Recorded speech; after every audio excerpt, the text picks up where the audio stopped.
Bismillahirrahmanirrahim. Assalamualaikum warahmatullahi wabarakatuh.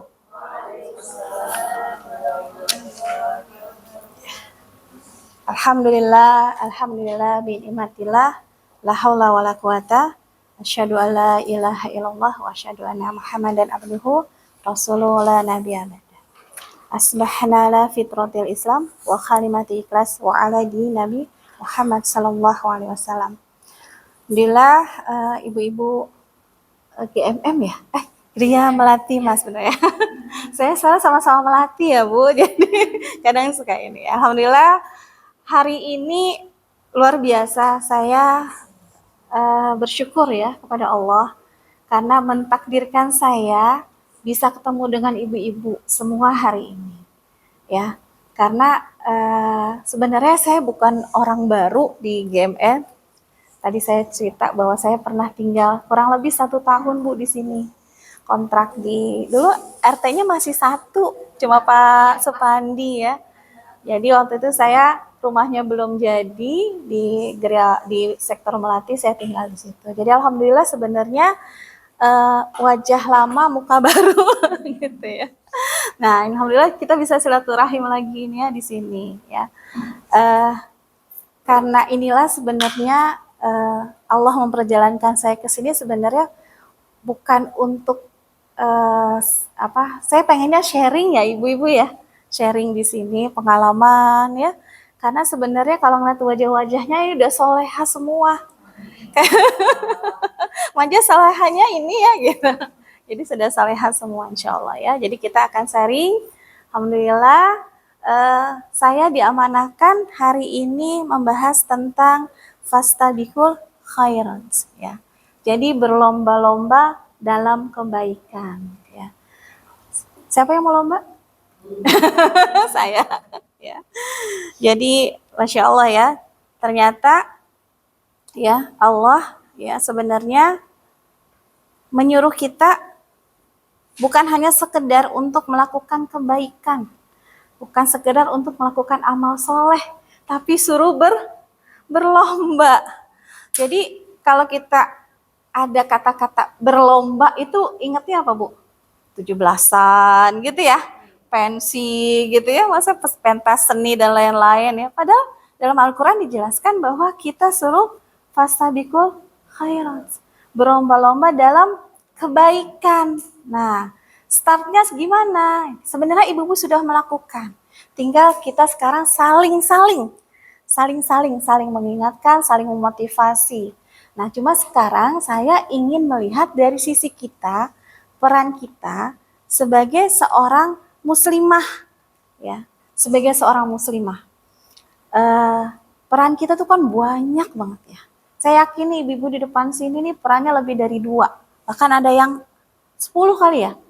Jadi ibu, jadi mertua, jadi kakak ipar, jadi apa lagi? Jadi cucu, jadi Bu RT, jadi PKK, jadi posyandu ya, Masya Allah banyak sekali peran-perannya. Dan bagaimana peran-peran itu nanti kita bisa bareng-bareng bungkus menjadi sesuatu yang punya nilai di mata Allah ya, dan itu dalam rangka berlomba-lomba dalam kebaikan gitu ya. Nah, kalau kita di mana sih Allah menyuruh kita untuk fasabiqul khairat ya? Ibu bawa Quran? Nah, coba dilihat di surat Al-Baqarah ayat 148. Ya. Kalau ngaji sama saya kudu buka-buka Quran dulu ya Bu, soalnya biar nggak ngantuk. Kalau cuma dengerin nanti tahu-tahu ada yang ngafal gitu ya. Oh iya.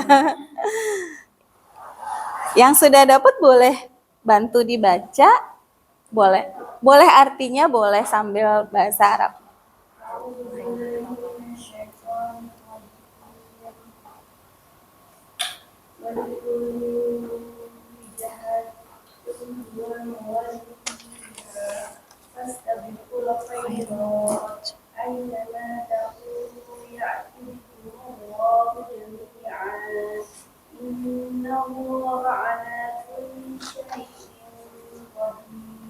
Iya. Artinya, dan setiap umat mempunyai kiblat yang dia menghadap kepadanya. Maka berlomba-lombalah Iya.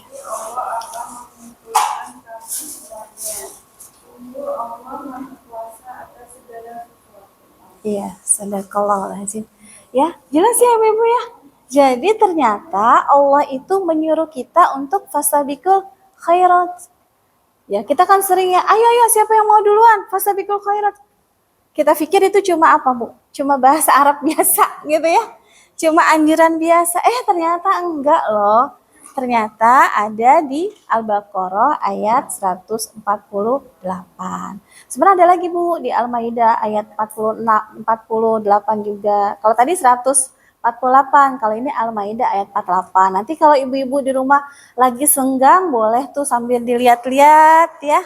Jadi ada PR juga ntar di rumah ya. Sambil lihat ayat gitu ya. Jadi bawa oleh-oleh gitu ya.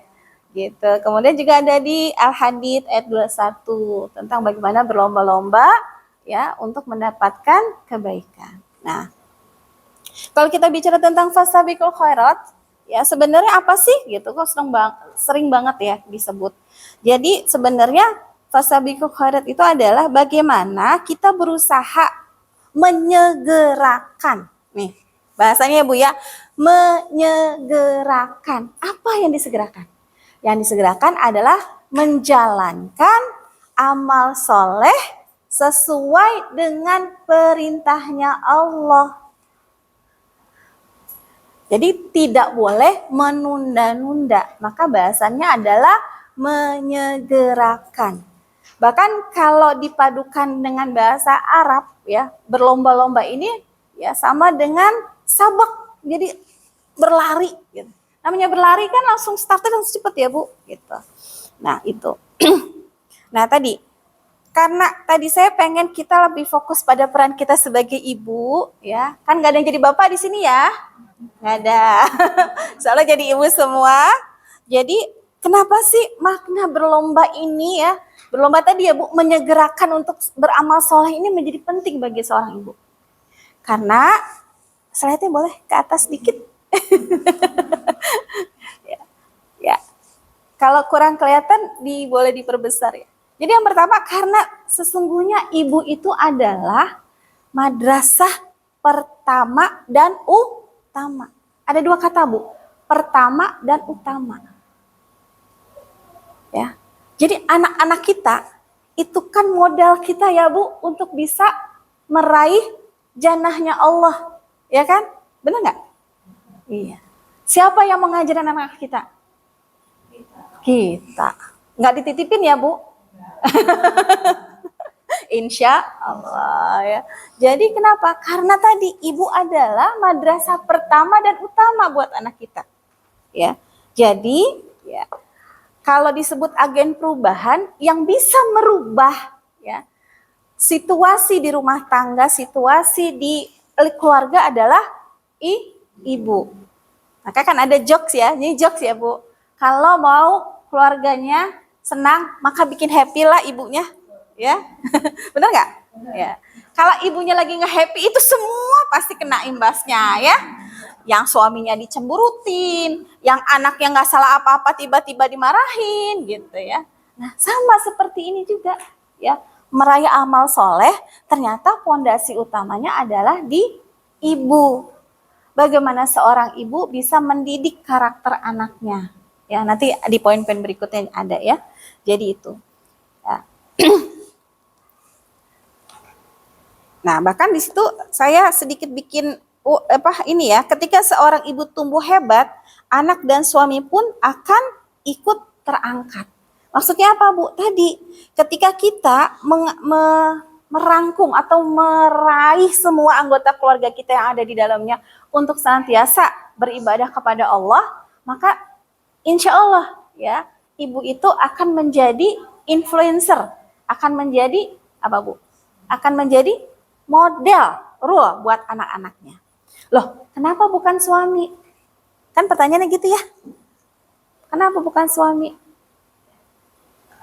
Karena kalau suami adalah arijalu, kepalanya. Kalau kita manajernya. Kalau di sebuah perusahaan, direktur dengan manajer beda ya? Nah, beda. Itu maksudnya. Jadi yang membuat kebijakan adalah suami, ya, kepala keluarga. Maka disebutnya arijalu qawwamu 'alan nisa. Tapi kalau yang menjadi tadi direkturnya suami, manajernya adalah si istri pelaksana gitu. Jadi istilahnya suami mi atau bunda atau sayang atau mamah ya. Tolong dong diingetin anak-anak. Khawatir nanti ya Abi gak sempat ngingetin anak-anak. Hari ini anak-anak misalnya hafalan, ya setelah hafalan dan lain-lain. Yang menjadi pelaksana siapa? Maksudnya seperti itu. Tapi saling-saling ya Bu, ya saling-saling maksudnya di sini. Saling-saling maksudnya saling membantu, saling mengingatkan. Makanya kalau dalam keluarga, fastabiqul khairat itu bukan saingan, tapi ya menjadi saling menguatkan. Ya. Ketika istri misalnya lagi kecapean, gak sempet qiyamul lail, maka yang membangunkan adalah suaminya. Begitu juga suaminya ketika dia terlelah, misalnya habis capek meeting sampai malam gitu ya, cari nafkah, ya, yang membangunkan adalah istrinya, ya. Atau ibunya membangunkan anak-anaknya. Punya aturan, punya kesepakatan, mana kita beribadah bersama, mana kita sendiri-sendiri, ya. Ini biasanya kalau Ramadan tuh Masya Allah ya, Ibu ngerasain gak Bu? Bisa tadarus bareng sama anak-anak, sama suami, bener ya?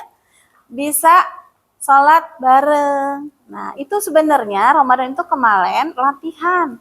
Bagaimana kita bisa melakukan ibadah-ibadah yang bisa ditularkan di bulan-bulan lain. Sebenarnya itu latihan. Jadi latihannya di Ramadan. Nah prakteknya di 11 bulan setelah Ramadan. Nah, kenapa lomba fastabiqul khairat yang menjadi sangat istimewa buat kita, buat seorang ibu tadi ya, seorang muslimah. Pertama adalah karena lomba ini istimewa, gak ada yang kalah, gak ada yang menang.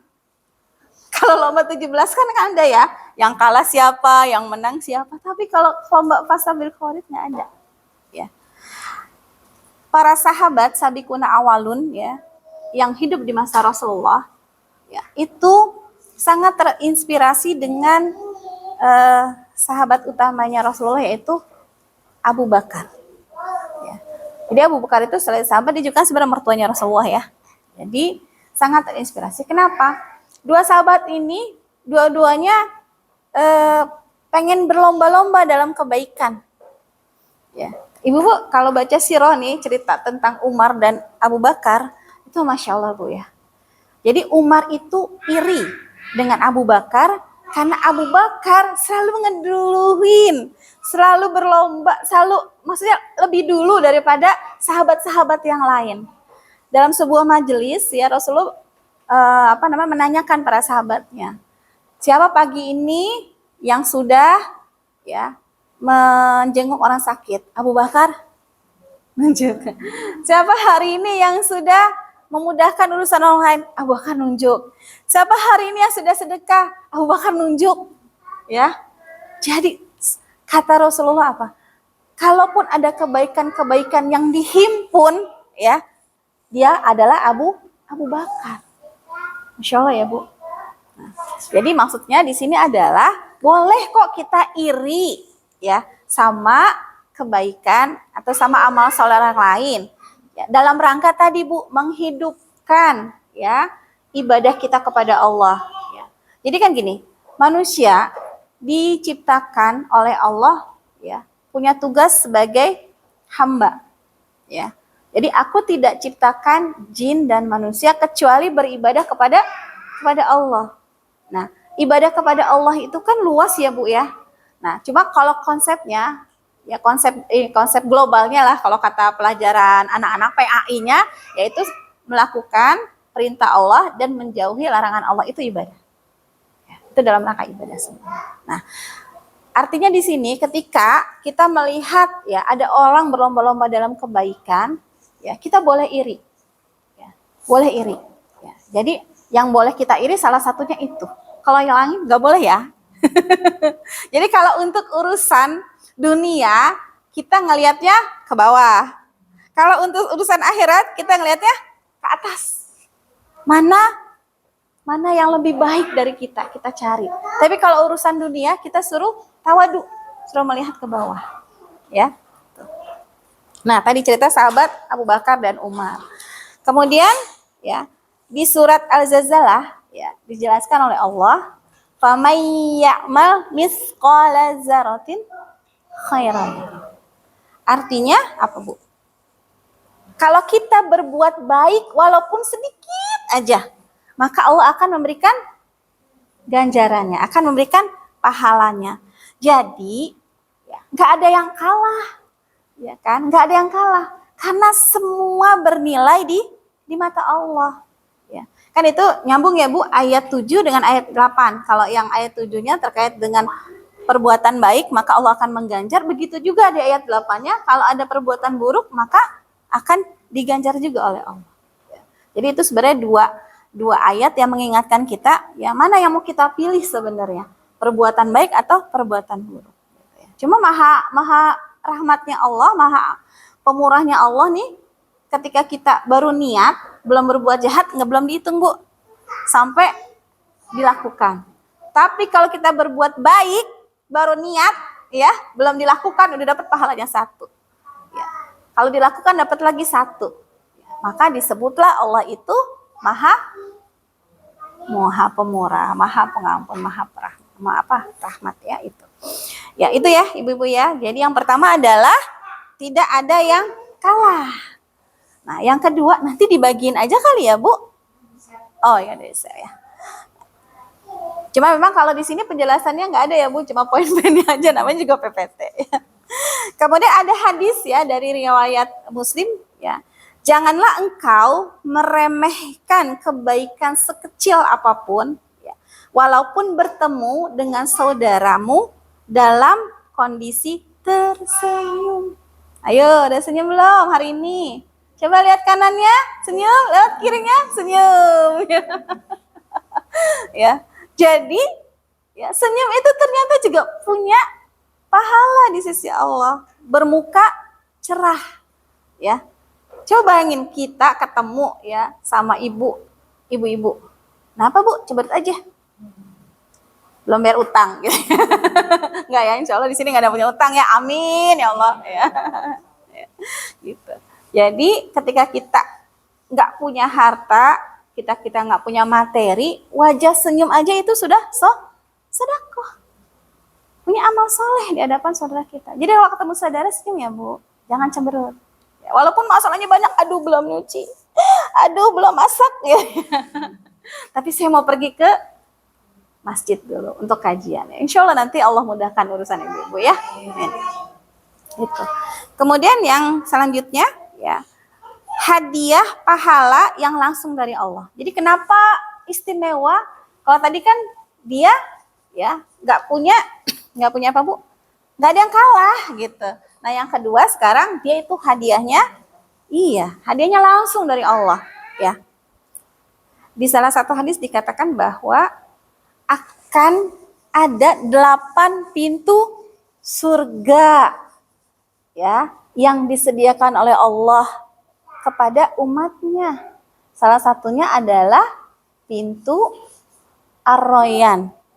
Ar-Rayyan itu adalah untuk orang-orang yang ahli berpuasa ya. Tapi yang lainnya ada nggak? Ada ya. Dari pintu orang yang rajin sholat, dari pintu yang rajin sedekah, ada dari pintu yang dia berjihad ya. Bahkan ada dari pintu orang-orang yang pandai menahan amarah. Ayo, siapa yang pandai menahan amarah di sini, Cung? Nggak ada. Berarti suka marah semua ya? Enggak lah, dikit-dikit ya. Gitu, enggak ya. Jadi ternyata ada, Bu. Ya, dari pintu orang yang sering tobat, dari pintu orang yang sering zikir. Jadi kita tuh punya spesialisasi ibadah unggulan masing-masing, amal soleh masing-masing. Tapi kita boleh saling ngelirik, ya. Kayak saya, Mbak Rani ternyata itu sedekahnya luar biasa. Besok pakai Mbak Rani gitu. Boleh, Bu. Ya. Tapi ternyata Mbak Rani juga kepoin. Ternyata si ibu itu puasanya, Masya Allah ya. Saya juga besok menjadi ahli puasa. Boleh, Bu. Ya. Jadi masing-masing punya keutamaan. Dan Allah menyediakan pintu yang banyak. Silakan deh ibu-ibu. Termasuk ya, termasuk apa Bu? Termasuk kita tadi ya, kita sebagai agen perubahan di keluarga kita, ya. Jadi bukan mahasiswa aja yang jadi agen perubahan nih, mak-mak juga agen perubahan ya. Karena tadi mak-mak atau ibu-ibu adalah madrasah pertama dan utama di rumah. Maka ya akan menjadi agen perubahan kan siapa? Anak-anak kita. Ya. Jadi kalau misalnya nanti mendidik anak soleh itu, ya, itu peran utamanya adalah bukan di institusi luar, tapi adalah di keluarga. Ini sedikit cerita ya Ibu, intermezzo. Jadi ketika saya ikut lomba tadi tuh, tahun 2022, kebetulan lomba keluarga teladan. Itu saya wawancara sama BKKBN. Tahu nggak Ibu pertanyaannya? Ibu boleh nanya nggak? Dulu ya, kenapa Ibu memilih Bapak? Ya. Gitu kan? Ya karena kebetulan saya dijodohin ya Bu. Jadi saya bilang, saya yakin beliau adalah orang baik. Saya hanya melihat dari situ. Nah, terus dikulik, terus sampai terakhir, ya, konsep ibu dalam mendidik anak seperti apa? Tolong dijabarkan. Jadi kita tuh nggak bisa sambil gini. Ketika misalnya kita berkeluarga, otomatis kita udah punya mindset ya bahwa anak kita nanti akan begini, kalau punya keluarga begini, itu dijabarin Bu di BKKBN. Terus saya ditanya, suami ditanya, kemudian sama enggak? Nah, kalau nggak sama siapa yang bohong? Ayo, gitu ya. Ayo siapa yang bohong gitu. Nah, artinya konsep berkeluarga itu kan punya dua pondasi, yaitu suami dan istri. Ya makanya ketika kita mendidik anak-anak itu harus satu visi. Ya, ini keluarga mau dibawa kemana? Apakah cukup di dunia aja? Apakah sampai ke akhirat? Itu visi loh Bu. Ya, benar ya? Visi. Visi ibu membawa keluarga ini nih sampai ke akhirat nanti ketemu di jannahnya Allah, apa cukup di dunia aja? Karena saya besok mau ketemu bidadara nggak sama yang suami sekarang gitu. Misalnya gitu ya. Gitu. Ternyata itu maksudnya orang kementerian itu, ya makanya kan sekarang gini, sampai ada kalau orang nikah ada tepuk sakinah mawaddah ya. Nah itu emang menguliknya seperti itu Bu. Kita punya konsep nggak sih dalam berumah tangga? Gitu. Sebenarnya Islam sendiri ya sudah mencontohkan di banyak hal. Di Al-Quran ada, contoh-contoh para sahabat ada. Rasulullah sendiri mencontohkan rumah tangga, bagaimana beliau berumah tangga dengan para istrinya. Itu sedikit intermezzo ya Bu. Artinya kalau kita belum sampai ke titik tadi, ya kan? Ya udah Bismillah nih pulang dari sini ngobrol sama suami gitu ya. Ngobrol sama suami, kita mau sampai surga nggak Bi? Enggak, sampai sini aja gitu. Gitu. Kalau mau sampai surga, ayo dong kita saling menguatkan, kita saling ngerangkul dalam kebaikan, berlomba-lomba. Mudah-mudahan nggak tahu dari jalan yang mana kan ya Bu hidayah, ya kan? Dari suami yang mungkin cuek, tadi mungkin ibadahnya lebih rajin istrinya daripada suaminya, tapi karena tadi istrinya sering ngajak, sering ngedoain gitu ya. Ya mudah-mudahan gitu dengan takdirnya Allah hidayah hadir. Ya kan? Insya Allah. Anak-anak juga begitu Bu, ya. Anak-anak begitu. Jadi bagaimana melibatkan peran Allah ya dalam segala situasi di rumah tangga kita. Nah, kemudian yang ketiga, nah ini Bu. Karena tadi sudah dijelaskan ya bahwa Allah menyediakan banyak pintu surga. Kenapa istimewa? Ini medannya tiap hari, ya situasinya tiap hari ibu-ibu hadapi. Jadi peluang untuk beramal soleh itu setiap hari ibu-ibu ada. Tapi bagaimana merubah peluang itu yang tadinya nggak bernilai ibadah, jadi bernilai ibadah.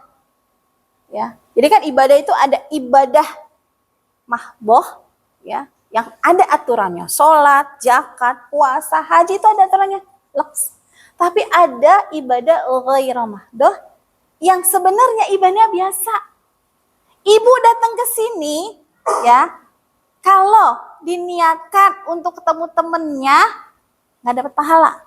Tapi bismillahi tawakkaltu 'alallah, keluar kaki kanan, ya, malaikat langsung ngerubungin, ya. Kemudian karena Allah untuk mencari ilmu pertama, kemudian kedua untuk silaturahim, karena orang yang silaturahim, masya Allah ya Bu, itu salah satu orang yang diberikan Allah pahala yang luar biasa, ya. Kemudian tadi mengharapkan ampunan dari Allah, karena kan setiap kita nih tadi kayak tilawah, ya, kemudian berzikir, ya, mengingat Allah, itu kan malaikat pada ngerubunin kita nih Bu, ya. Maka kalau itu diniatkan ibadah, maka itu jadi pahalanya Ibu. Nyapu di rumah begitu juga. Bismillah. Ya, masak, menyediakan bekal, semua bisa jadi pahala dan berlomba-lomba dalam kebaikan. Ya. Jadi peluangnya ada setiap hari.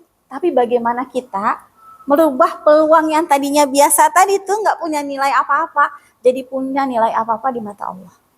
Ya, tuh. Jadi sebenarnya ibu-ibu nih, aduh luar biasa, ahli surga semua ini di depan ini. Betul nggak? Betul ya, insya Allah ya. Insya Allah. Kemudian, ya, selanjutnya, saya tulisannya kecil-kecil, saya lihat di HP ya Bu, izin. Nah, kenapa ibu itu harus ikut serta dalam berlomba? Sebenarnya bukan ibu aja ya, semua. Tapi tadi karena kita fokusnya lagi ngebahas tentang muslimah, tentang ibu. Nah, pertama adalah waktu itu nggak bisa diulang. Ya, ibu-ibu yang dirahmati Allah, ya, waktu itu adalah ya sesuatu yang sebenarnya sama seperti pedang ya, diibaratkan pedang. Jadi ketika dia tidak digunakan, maka dia ketika laksana pedang jika tidak menebas manfaatnya, maka dia akan menebas habis waktumu. Jadi waktu itu kan nggak bisa berulang ya Bu, ya, kalau berulang. Jadi aduh, andainya dulu saya, gitu. Nggak bisa seperti itu. Jadi karakteristik waktu itu luar biasa. Maka Allah sendiri tuh bersumpah di Al-Quran di banyak waktu, ya. Karena apa? Karena memang Allah sangat memperhatikan waktu-waktu, ya. Jadi bersumpah tuh ada Ad-Duha, ada Al-Lail, ada Al-Fajr, ada lagi, apa lagi? Al-Asr. Ya. Jadi semua waktu itu menjadi sangat bermanfaat buat kita kalau semuanya bisa dimanfaatkan. Tapi kalau kita tidak bisa memanfaatkan, maka tidak ada manfaat sama sekali. Ya. Gitu. Di tadi ya, di Al-Imran ayat 133, jadi perintah untuk Allah memerintahkan kita untuk menyegerakan ya ampunan. Jadi siapa yang beramal soleh maka akan disegerakan ampunannya oleh Allah. Ya, ada yang mau baca? Silakan.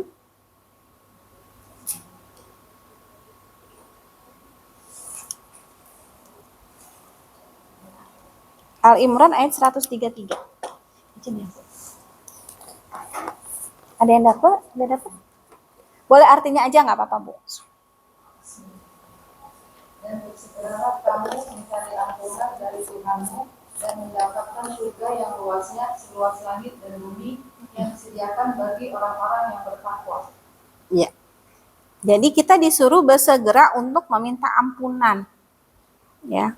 Nah, gimana bersegera kalau kita nggak bisa memanfaatkan waktu? Ya kan? Kan kuncinya adalah orang yang cerdik itu adalah orang yang dia selalu mengingat kematian. Nah, waktu itu kan punya batasan ya Bu. Punya batasan, umur kita punya batasan. Apa Ibu ada yang mau hidup terus? Gak ada. Punya batasan. Sehingga manfaatkanlah waktu-waktu Ibu itu untuk beramal soleh tadi, berlomba-lomba dalam kebaikan. Ya. Bahkan ada ya, dulu kalau ibu-ibu ada nasyidnya Raihan tuh, yang dari Malaysia, ya kan? Ada 5 waktu, ya ingat nggak? Saya tuh 5 masa ya, demi masa ya. Jadi ada tuh, jadi sehat sebelum sakit, kaya sebelum miskin. Nah, itu tuh sebenarnya mengingatkan kita untuk apa Bu? Untuk memaafkan waktu-waktu yang Allah berikan. Jadi waktu itu bukan cuma waktu dari jam sekian sampai jam enggak. Tapi ketika Allah memberikan waktu kita kaya, manfaatkan kekayaan kita untuk berjihad. Berjihad itu bukan berarti perang doang ya Bu ya, berjihad. Jadi apa? Nanti tuh kita ada beberapa poin-poin contoh ya yang bisa kita lakukan untuk bisa memanfaatkan waktu-waktu kita. Jadi jangan sampai waktu kita itu terbuang begitu saja. Karena tadi definisi waktu itu tidak bisa diulang ya. Jadi di surat Al-Waqiah ya, wasabiquna sabiqun ulaika muqarrabun. Jadi di situ dijelaskan, ada yang mau baca artinya? Ya. Wasabiquna sabiqun itu ayat 10.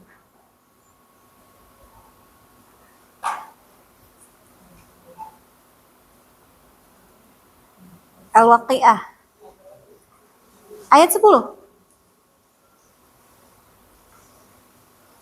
Ada dua kata yang diulang ya.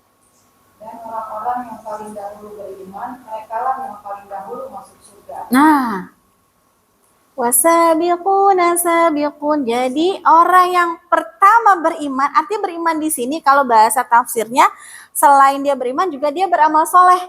Maka dia yang pertama masuk surga. Mau nggak ibu-ibu yang pertama surga? Amin ya Allah, gitu ya. Bagus banget ya, gitu. Jadi dia yang paling pertama masuk surga, ya. Karena tadi, makanya gini, para sahabat sabiquna awalun, ya, akan berbeda, ya, dengan para sahabat yang setelah Rasulullah hijrah. Ya. Kalau sabiquna awalun itu kan mereka mendapatkan siksaan yang langsung, Bu. Para sahabatnya Rasulullah ya, ketika diam-diam dia masuk ke Islam, kemudian karena belum dakwah secara terang-terangan pada saat itu masih di Mekah ya, maka orang-orang itu kan kalau ketahuan mendapatkan siksaan ya. Bilal bin Rabah, kemudian siapa lagi tuh Bu? Ada satu keluarga ya. Ibu pernah saya ingat banget waktu masih kecil tuh keluarga Sumayyah yang direbus tuh. Berarti nggak ada yang tahun 75 ya. Siti Masito, astagfirullah. Ya, Siti Masito. Itu ya dulu itu ya, dulu di TVRI. Saya ingat banget tuh ya. Itu bagus tuh Bu, ya kayak gitu mengingatkan tentang sejarah ya. Jadi kenapa? Satu keluarga Bu, ya, yang dia beriman kepada Allah, ya, kemudian diberikan sanksi, ya. Satu keluarga di apa Bu? Dibunuh, ya, dibunuh oleh Firaun. Jadi tapi ketika Rasulullah sudah hijrah ke Madinah, beda lagi. Ya, beda lagi. Ujiannya beda lagi, ya kan? Tapi tetap orang-orang yang beriman ya, tidak dikatakan seseorang beriman sebelum Allah menguji. Itu di Al-Baqarah, Bu, ya. Jadi tetap kita itu akan diuji, ya. Diuji oleh kesengsaraan maupun diuji oleh kesenangan. Jadi kalau ibu-ibu senang, ya, jangan senang dulu, maksudnya bisa jadi itu ujian, ya, bisa jadi ujian, ya. Nah, kemudian lelah menjadi lillah. Itu jelas ya, ibu-ibu tadi. Konsepnya adalah pertama, ya, ibu-ibu ketika melakukan ibadah, luruskan niatnya karena Allah. Maka semua lelahnya ibu-ibu, peran ibu-ibu menjadi apapun di sini ya, terutama di keluarga, itu insya Allah akan menjadi lillah. Ya, menjadi pahala di sisinya Allah, ya. Kalau bisa ibu-ibu nih, kalau saya sih, ya, ibu-ibu tuh, ya, mengganti, ya, kan kita kadang-kadang suka anak-anak nih ya, ngapa sih bangunnya susah banget gitu ya, ayo dong bangun gitu ya. Secara manusiawi boleh-boleh aja Bu, benar, boleh secara manusiawi ya. Tapi kalau kita sudah mampu mengendalikan lisan kita, ya, ketika kita menghadapi kesukaran, maka ingatlah Allah. Ya, pertama itu. Jadi, ya Allah, ya, bantulah aku untuk membangunkan anakku yang susah bangun pagi. Ya, jadi apapun kesukaran ibu di rumah, hadirkan Allah. Ya, hadirkan Allah. Ya. Orang kita kalau nggak bisa ngomong aja ada doanya loh. ya. Robi wa yasirli wahlul uqdatan yafqahu qauli. Nah, itu juga salah satunya Bu, kalau kita susah ngomong sama anak kita gitu ya, nggak nembus-nembus, doa Bu sama Allah. Dimandiin aja. Ya. Kalau kita sudah menghadirkan peran Allah dalam segala aktivitas kita, maka lelah tadi jadi rilah, insya Allah. Ya. Ya. Nggak apa-apa ya, saling sharing ya tadi ya.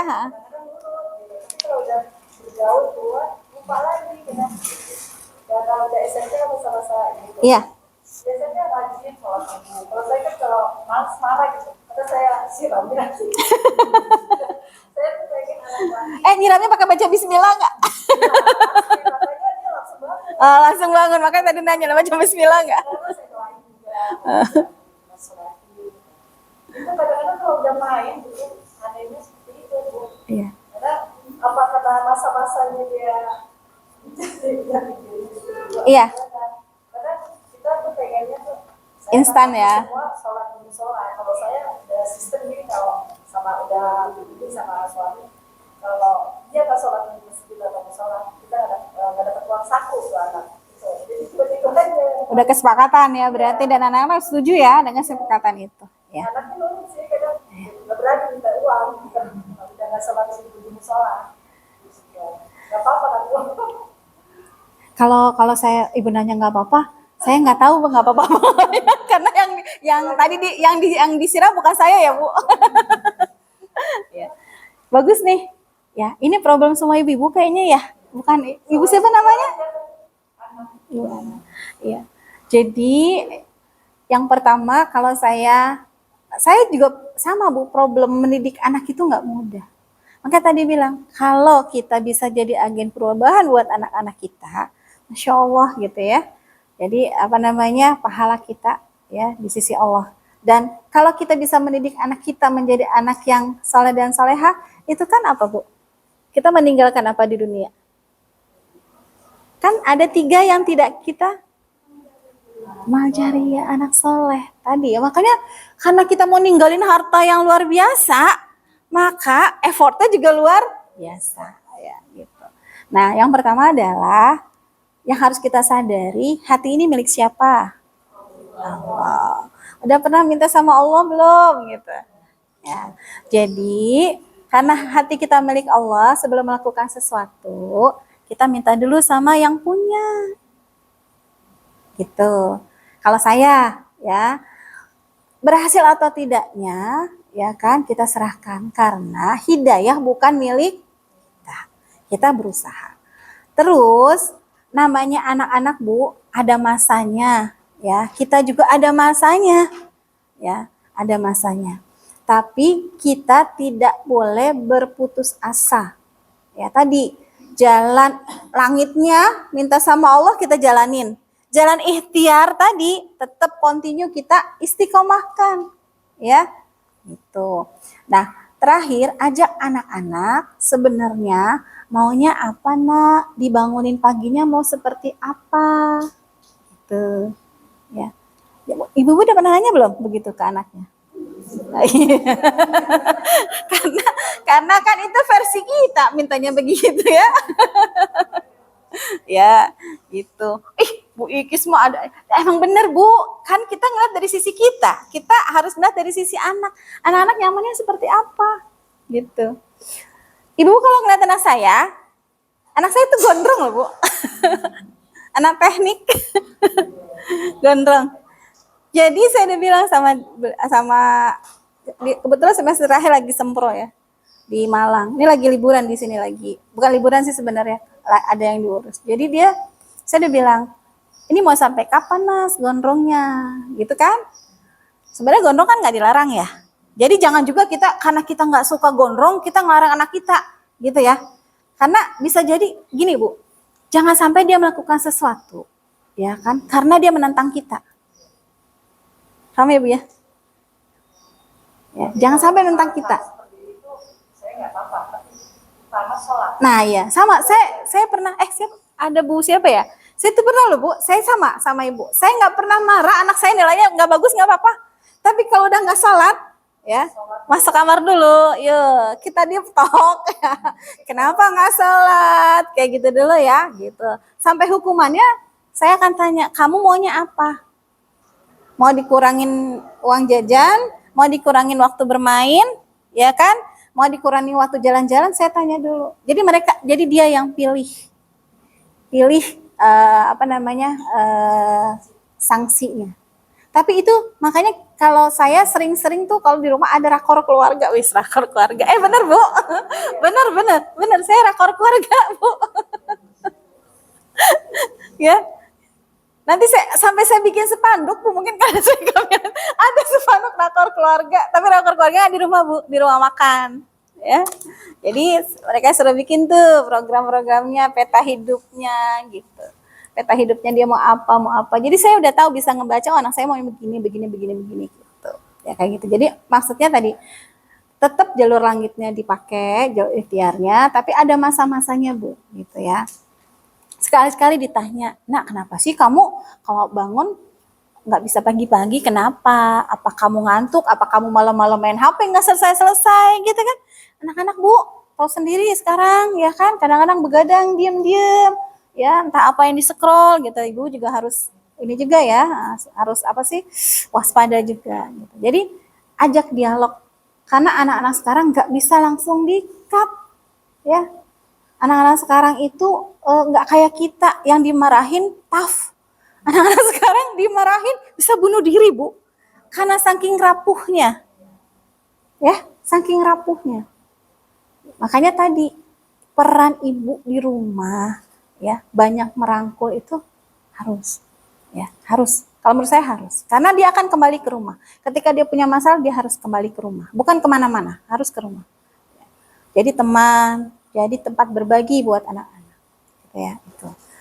Ya, kayak ini juga problem ya. Kemarin saya ngadepin mak-mak yang ini kan mau masuk sekolah, rumitnya luar biasa gitu ya.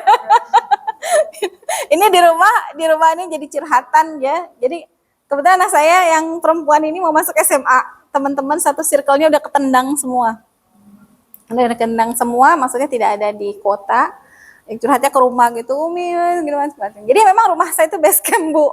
Ya, base camp tempat ngumpulnya anak-anak itu. Gitu. Saya bilang, ya sekarang kan kita sudah berikhtiar lewat jalan, berusaha. Tapi kan takdirnya Allah udah tertulis, ya kan? Nggak ada yang sia-sia insya Allah, gitu ya. Nah sekarang tinggal bagaimana kita mengikhtiarkan di tempat yang baru, yang terbaik, gitu aja. Karena saya juga bingung ya Bu ya, karena anak-anak kita udah berusaha gitu ya. Kata memang sistemnya lagi nggak jelas, lagi nggak jelas gitu, ketendang gitu, ketendang. Jadi rapuh Bu, sampai ada yang ya tadi nggak berani natap muka bapak ibunya karena ngerasa berkah, kasihan ya Bu, karena dia sudah menjanjikan dia akan bisa lolos, ya kan. Kalau ditanya pinter Bu, pinter. Jadi karena salah strategi, jadi sekarang bukan pinter dan tidak pinter, jadi ada strateginya gitu. Jadi Masya Allah ya Bu, anak-anak itu karena dia sudah pengen mempersembahkan yang terbaik, kemudian dihantam segala sesuatu, rapuh dia. Saya bilang harusnya, tapi tadi kalau kita jadi orang tua kita rangkul ya. Cuma kan ada juga orang tua yang nggak siap nih, ya kan, marah-marah. Akhirnya anaknya bukan tambah mau cerita, malah tambah takut dia. Ya. Nah, akhirnya nggak mau ceritanya ke tempat yang lain. Gitu, ya. Jadi intinya itu ya Bu ya. Jadi saya tidak membenarkan, tidak menyalahkan, karena masing-masing punya keunikan, ya. Masing-masing punya gaya keluarga yang tadi visi misinya dibangun oleh pasangan masing-masing, nggak bisa disamain. Bu Iki saya mau dong kayak visinya Bu Iki, nggak bisa, ya kan? Duduk bareng, ya, dengan semua anggota keluarga. Ayo kita bikin visi misi. Mau ke akhirat bareng-bareng, mau ke jannah bareng-bareng, apa cukup di dunia aja? Kalau mau bareng-bareng, ayo gimana? Bapak tugasnya apa? Ibu tugasnya apa? Anak tugasnya apa? Gitu. Saling mengingatkan, gitu ya. Kita pertemuan taklim berapa berapa minggu sekali gitu. Karena memang kebetulan kan tadi ya saya bilang kalau memang nggak sempet kadang-kadang yang satu hybrid pakai online, yang di sini ya apa namanya kita offline gitu. Itu dalam rangka apa Bu? Dalam rangka mengikat. Karena kalau kita nggak begitu, kita nggak punya kesempatan untuk bicara deep dengan anggota keluarga kita, apa sih kebutuhannya. Ya kan, bahkan ada yang mungkin saking sibuknya, ibu-ibu udah capek, lelah, ya kan? Tahan dulu ya, jangan ditanya macam-macam. Ya, ada Bu, ada yang kayak gitu. Ada Bu, karena problemnya terlalu banyak. Karena saya juga ngalamin dulu ketika masih jadi Satgas PKDRT itu Bu, kan saya dulu Satgas PKDRT nanganin kekerasan rumah tangga, jadi problem-problem yang ada di masyarakat. Itu kalau habis ketemu dengan kasus-kasus di luar, itu emosinya kan udah kekuras ya. Jadi jangan salah Bu, psikolog itu kalau habis ketemu pasien juga dia harus recharge. Karena dia butuh untuk ruang ininya. Jadi habis dengerin cerita-cerita yang gimana-gimana gitu ya. Jadi saya bilang kasih Umi waktu 15 menit di kamar, jangan diganggu dulu ya. Itu perlu dikomunikasikan, jangan sampai anak salah tangkap. Sangkanya kita, jangan di luar aja, Umi bisa pergi, giranmu gitu ya. Itu perlu dikomunikasikan. Karena emang kita juga karena butuh ruang tadi dengan tugas-tugas kita, gitu. Rehat sejenak, itu boleh gitu ya. Kan rehatnya kita itu kan sebenarnya adalah rehatnya orang muslim itu sebenarnya apa Bu? Rehatnya kita nih. Salat, kemudian qiyamul lail. Rehatnya kita itu sebenarnya qiyamul lail. Coba di Al-Fajr nih, Bu baca deh. Ayat pertama sampai ayat ke-7. Ya, nanti ibu-ibu di rumah buka Al-Fajr, Bu baca tafsirnya ya. Coba. Jadi sebenarnya rehatnya kita itu adalah di qiyamul lail. Ayat 1 sampai 7. Jadi Al-Fajr itu kan Allah menyuruh kita. Kok Al-Fajr? Al-Muzammil, astagfirullahaladzim. Karena tadi habis sebut Al-Fajr ya. Al-Muzammil. Jadi ketika Allah langsung membangunkan kita. Jadi Allah yang membangunkan kita langsung, Bu. Ya. Kemudian kata Allah, dirikan sholat. Kalau nggak bisa sepertiga penuh, bangunlah menjelang. Untuk apa? Ya, untuk perbekalan kamu sebelum kamu beraktivitas di siang hari. Keren nggak tuh? Masya Allah. Jadi kita tuh sebenarnya rehatnya di qiyamul lail tadi. Untuk apa? Untuk nge-recharge. Karena kalau qiyamul lail, Allah datang langsung ke kita. Kita tuh bisa nangis Bu, kalau sendirian qiyamul lail. Tilawah kalau di sepertiga malam, itu nikmatnya luar biasa. Coba deh ibu-ibu deh. Beneran dah. Walaupun cuma baca surat pendek sekalipun gitu. Itu Masya Allah. Itu rehatnya ibu-ibu. Dan rasakan besok paginya, itu dada. Ini apa? Boleh dipraktekkan ya ibu-ibu ya. Seminggu ibu begitu, itu ngelihat anak-anak gimana-gimana tuh nggak langsung gitu ya. Tadi tuh ada surga yang Allah sediakan untuk orang yang bisa menahan amarah. Ya, gitu ya. Lanjut ya. Jadi udah kemana-mana nih, maaf ya. Sampai jam berapa Bu? Masih lama kan? Oh iya. Kemudian selanjutnya ibu adalah influencer. Ya, influencer tuh ngerti ya Bu? Ya. Jadi kita tuh ya menjadi model nurul buat anak-anak kita. Ya. Jadi ada satu hadis ya. Barang siapa yang menunjukkan kebaikan, maka dia akan mendapatkan pahala orang yang mengerjakan. Ya. Jadi barang siapa yang menunjuki kebaikan, maka dia akan mendapatkan pahala orang yang mengerjakan. MLM dong. Iya nggak? Nah, itu kerennya berlomba-lomba dalam kebaikan. Ya. Jadi kalau orang itu melakukan satu kebaikan karena kita, ya, dia melakukannya dapat pahala, orang yang niru perbuatan baik kita dapat pahala, dan kita juga dapat pahala karena apa? Karena pahalanya dia. Abu Bakar, ya, dari 10 sahabat sabikuna awalun zaman Rasulullah, itu 6 sahabatnya, sahabat Rasulullah pada masa itu masuk Islam karena Abu Bakar. Dari 10, 6 masuk Islam karena Abu Bakar. Termasuk ya Abdurrahman bin Auf dan Utsman bin Affan. Ibu tahu Utsman bin Affan kaya? Abdurrahman bin Auf kaya, ya. Bahkan di satu sirah dijelaskan Abdurrahman bin Auf itu pernah datang ke Rasulullah tuh nangis. Kalau ibu nangis kalau ada apa-apa, ujian, ya, nggak punya duit, nangis ya. Kalau Abdurrahman bin Auf itu balik, saking dia kayaknya, ini harta mau dikemanain lagi, gitu. Seru ya Bu, kalau baca sirah tuh Masya Allah, menginspirasi sekali ya. Dan mereka semua ini masuk Islam ya karena Abu Bakar. Jadi kebayangkan pahalanya Abu Bakar ketika Utsman ya menginfakkan, kalau zaman dulu tuh ya, Utsman tuh kalau nginfakin nggak kira-kira Bu gitu ya, sampai sekarang pun masih ada kan sumurnya ya. Itu pahalanya kan mengalir terus. Kebayang orang yang mengislamkan Utsman itu, Abu Bakar dapat pahalanya. Maka tadi dijelaskan, kalau kebaikan-kebaikan umat Islam ditimbang, ini ada hadisnya Bu. Kalau kebaikan umat Islam itu ditimbang ya pada masa itu dengan kebaikannya Abu Bakar, maka lebih tinggi kebaikannya Abu Bakar amal solehnya. Karena saking mengalir banyak sih orang-orang utama yang masuk Islam gara-gara Abu Bakar.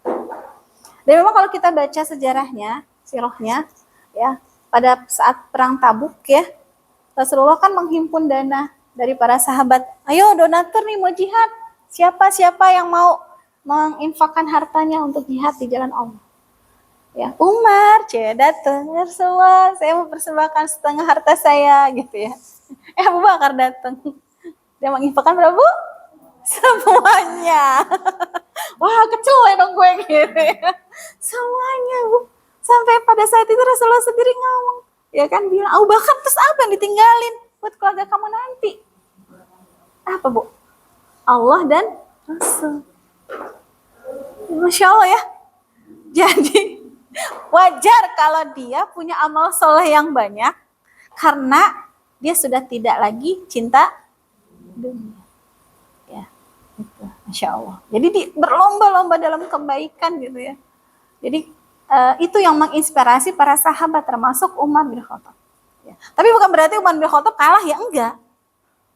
Umar bin Khattab itu, tadi kan saya udah cerita ke ibu, Allah membukakan semua pintu-pintu kebaikan, 8 pintu kebaikan.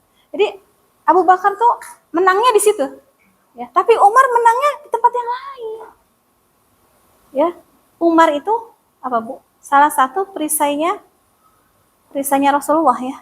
Jadi orang yang paling berani menentang orang-orang kafir pada saat itu. Ya, karena sifatnya Umar yang pemberani. Ya. Jadi dengan karakteristiknya tadi, dengan keunggulannya masing-masing gitu ya, kita tuh sebenarnya punya peluang untuk masuk ke surganya Allah lewat banyak pintu gitu. Ya. Jadi kenapa sirah ini penting untuk kita ketahui, supaya kita punya tahu keunggulan-keunggulannya. Kayak Utsman itu Masya Allah dermawannya ya. Tapi kalau untuk urusan jihad mungkin dia kalah dengan Umar gitu, masa gitu. Ya, jadi masing-masing punya keunggulan ya, gitu. Ya, maka ya ada satu hadis juga ya, mansana fil Islam sunatan hasanatan. Jadi orang-orang yang beramal soleh dilihat dan ditiru, yang meniru mendapat pahala, yang ditiru mendapat jariyah. Tadi ya, yang sudah saya jelaskan. Ya, Masya Allah ya. Lanjut Bu. Ini tambahan Muharram, bulan yang mulia ini, karena kita sebentar lagi mau Muharram ya. Jadi nanti saya mau buat challenge nih buat ibu-ibu nih ya. Ya, challenge lagi. Udah kayak ini aja ya. Nah, tangan yang mengayun buayan bisa mengguncang dunia, hati ibu yang berlomba dalam kebaikan bisa menyelamatkan akhirat keluarganya. Ya, mudah-mudahan jadi motivasi ya ibu-ibu. Lanjut Bu. Nah, ini 3 area lomba kebaikan ibu-ibu ya.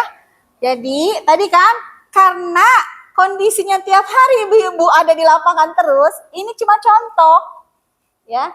Yang mungkin tadi kita terbayangnya ini kegiatan biasa aja. Benar nggak? Biasa aja tuh ya, ngelayanin suami, ngelayanin anak-anak itu biasa aja. Tapi kalau depannya pakai kata-kata ikhlas, nah itu jadi luar biasa ya. Jadi ini area lomba nih ibu-ibu ya. Jadi misalnya di rumah ikhlas melayani anak-anak dan suami, nggak usah pakai ngerdumel ya, nggak usah pakai marah-marah ya. Suaminya bikinin kopi ya, suruh ulang lagi, apa sih udah repot nih, gitu. Nggak usah minta macam-macam dah gitu ya. Gitu ya. Kemudian tuh sabar tadi, jadi mendidik karakter anak dengan sabar, apapun keunikan anak-anak kita ya. Ini kan kerjaan ibu di rumah sehari-hari ya. Ya, kemudian mengelola keuangan halal. Kenapa pakai halal, Bu? Karena kita sebagai istri yang memfilter makanan yang masuk ke dalam tubuh anggota keluarga kita. Ya, jangan sampai ada sesuatu yang haram yang nantinya bisa apa, Bu? Kalau ada sesuatu yang haram masuk ke dalam tubuh kita kan menghalangi keberkahan dari Allah. Ya, jadi yang memfilter adalah istri. Jadi kalau istri kasih duit banyak sama suami, tanya ya, di luar biasa ibu kasih, tanya dulu tuh duit dari mana. Jangan alhamdulillahirabbil alamin, banyak banget nih, makasih gitu. Enggak ditanya. Ini uang apa? Dari mana? Tanya ya, Bu. Ya. Insya Allah saya yakin ibu-ibu di sini mah bisa ngelakuin itu ya. Tapi tadi kehati-hatian. Dalam Islam tuh ada yang namanya waro. Waro itu kehati-hatian ya. Jadi apa yang masuk ke dalam tubuh kita itu akan berimplementasi kepada keberkahan hidup kita di dunia. Jadi kita yang menjadi filter. Karena tadi ibu-ibu adalah madrasah utama dan pertama dan utama. Jadi ibu yang memfilter ya masalah halalnya. Ya. Halal, pertama halal, kemudian baru thayyib. Ya. Kemudian menjaga lisan dari ghibah harian. Ya. Jadi ini kalau 20.000 kata, perempuan sudah habis dengan tilawah dan zikir, sudah habis dengan salawat ketika masak, ketika nyapu, kayaknya nggak sempat gibah. Ya, insya Allah. Kemudian tadi tuh, salat tepat waktu meski sedang repot. Ya, ini banyak lagi Bu, ini mah cuma contoh. Karena tadi kan di poin yang ketiga, area kehidupan kita tuh ada di depan kita sekarang. Kemudian ini kalau di rumah, ya. Kemudian kalau di lingkungan tuh ya ada rutinitas apa, Bu? Jenguk tetangga yang sakit, ya. Kemudian ada ya berbagi.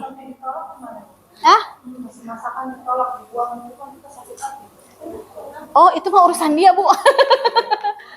Urusan dia, biarin aja, nggak usah dipikirin, Bu. Ya, kalau ibu kapok ya jangan ya, nggak usah, nanti malah tambah sakit hati. Kasih yang mau aja, Bu, ya. Tapi perlu didoain orang-orang kayak gitu, ya, perlu didoain. Ya.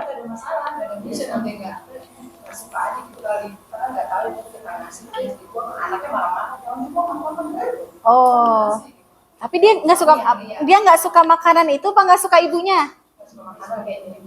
Nggak tahu saya, makanya saya nanya. Oh,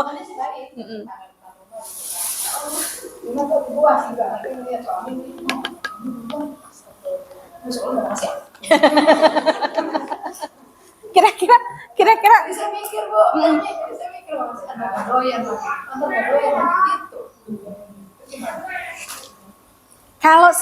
kalau ada orang tidak suka karena makanannya kemudian dibuang ya karena dia nggak suka.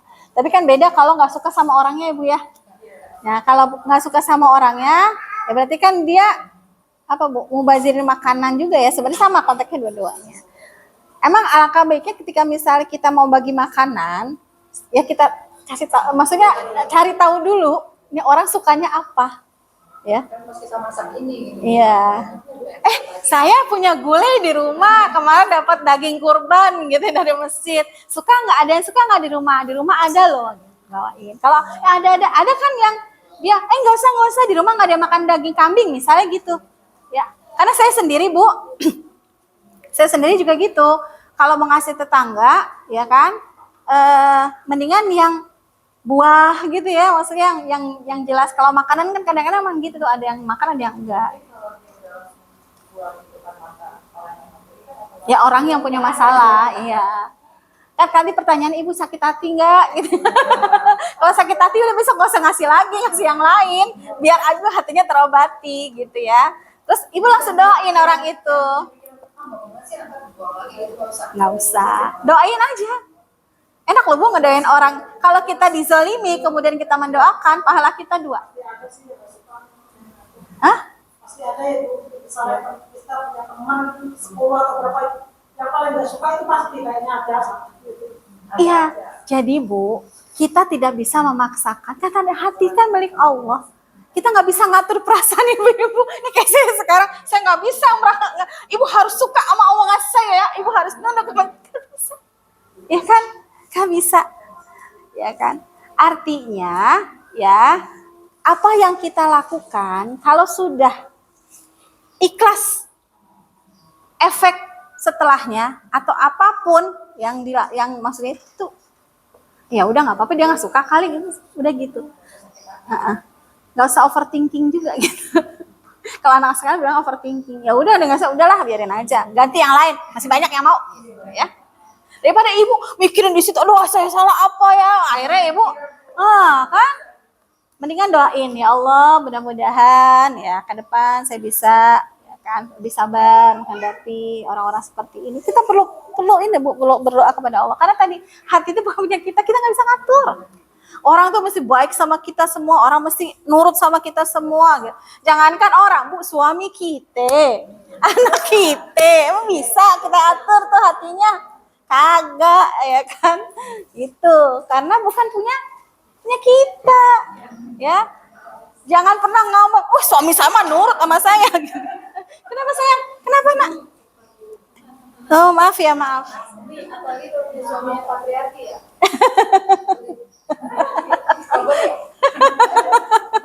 Ini curhat, kita ke rumah aja yuk.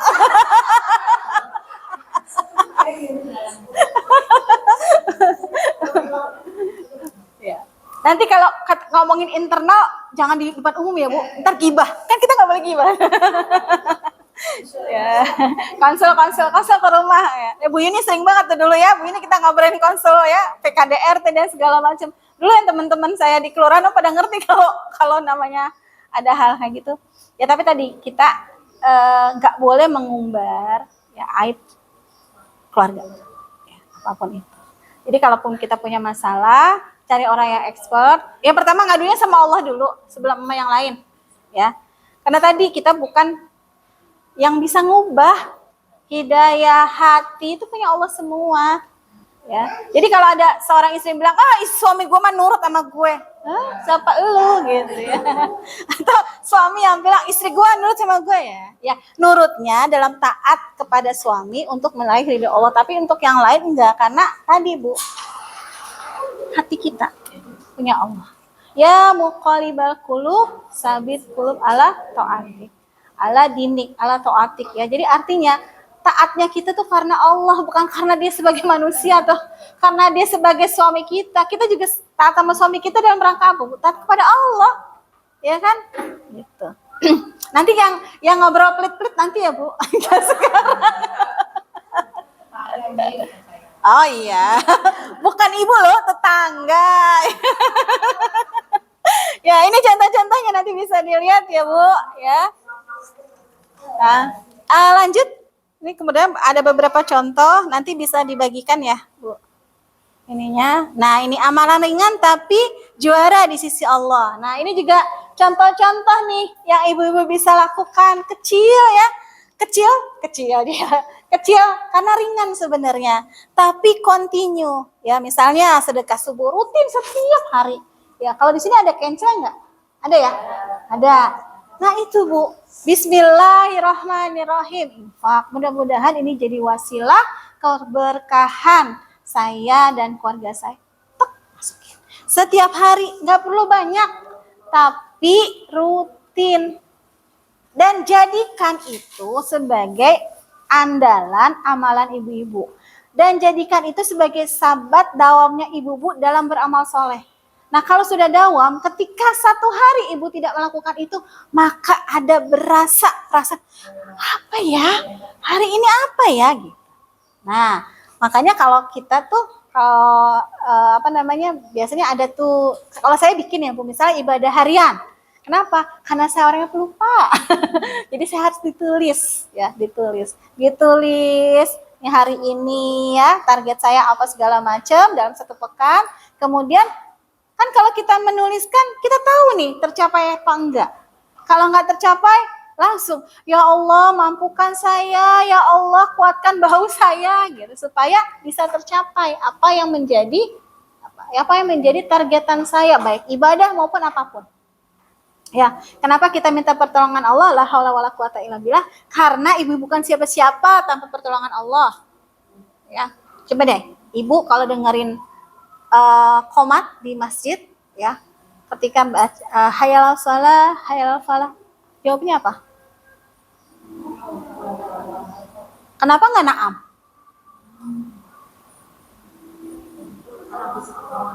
Iya, karena ibu beribadah itu kalau nggak ditolong sama Allah nggak bisa, Bu. Benar nggak? Banyak orang punya waktu, tapi dia nggak sholat.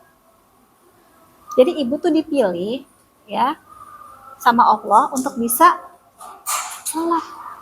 Luar biasa. Ya kan kalau ada panggilan sholat, kenapa jawabannya enggak? Namanya dipanggil, iya saya hadir, ya hadiroh, ya na'am. Jawabnya ibu apa? La haula wala quwata illa billah. Kenapa jawabannya itu? Coba. Pernah nggak nanya? Karena tadi kita nggak ada apa. Kalau tanpa pertolongan Allah, hatta sekalipun sholat, Bu, karena rasa malas pada diri manusia itu pasti ada.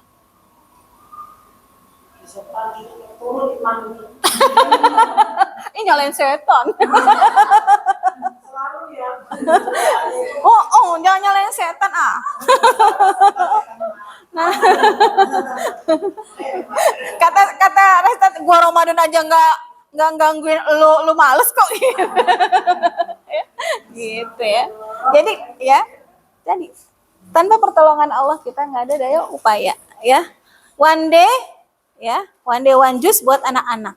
Ya. Ini contoh sekali lagi ya Ibu, ini contoh supaya tadi kita bisa ngerangkul ya, bisa bareng-bareng ke surganya Allah dengan semua anggota keluarga yang ada di rumah ya. Kemudian nih gerakan ibu angkat. Ya, jadi di sekitar kita misal tadi ada untuk di rumah, ada di lingkungan gitu kan, tadi saya buat seperti itu ya. Nah, ini contohnya yang di masyarakat. Coba Ibu bayangkan kalau ada satu anak yatim di lingkungan kita nih, kan yang disebut tetangga itu Bu, 20 kiri, 20 kanan, 20 belakang. Kalau di lingkungan Ibu ada yang susah, Ibu nggak tolong, dosa jariah loh. Ada yang nggak sekolah, ya, padahal kita mampu misalnya, dosa Ibu loh.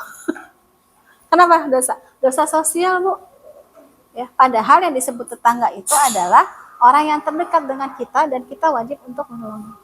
Karena saking Rasulullah memperhatikan tetangga sampai ya Aisyah pernah menyangka bahwa ya tetangga itu bakal dapat warisan. Karena saking Rasulullah mengutamakan tetangga. Ini gerakan ini bukan sesuatu hal yang nggak mungkin. Mungkin, insya Allah. Ya kan? Apalagi dengan kondisi yang tadi saya bilang di pendaftaran carut marut ya segala macam. Bisa jadi anak yatim di rumah kita ternyata nggak punya biaya buat sekolah gitu ya. Kalau ditanggung sama satu orang, ya kan? Mungkin berat. Tapi tadi tuh bikin 5 kelompok ya, 5 ibu-ibu atau 10 ibu-ibu. Ya kan 10.000. Nih Bu buat bantuin gitu. Ya kan? Itu amal jariah loh Bu. Kalau dia berhasil ya karena sekolahnya ilmunya bermanfaat, Masya Allah. Dari uang yang mungkin kecil tapi jadi amal jariah ibu-ibu karena mengangkat satu anak yatim dari sisi keilmuan. Ya. Mudah-mudahan ini bisa menginspirasi ya, gitu ya. Kemudian ada gerakan tutup aurat, ya kan? Nah ini kemarin saya sama teman-teman hijrah nih bikin ini nih Bu. Insya Allah ternyata banyak Bu. Jadi cuma tapi memang ini momentum ya sebenarnya. Jadi ketika aksi-aksi Palestina tuh ya ada teman-teman sebenarnya yang dia punya sense terhadap kemanusiaan tuh tinggi, ya kan? Ketika dia datang dia nggak pakai jilbab, kita sediakan jilbab, ya. Dia kan jilbab, dia pakai jilbab saat itu gitu. Bahkan ada dia meninggalkan nomor telepon. Ya kebetulan kita memang cari ini ya Bu, cari donatur juga.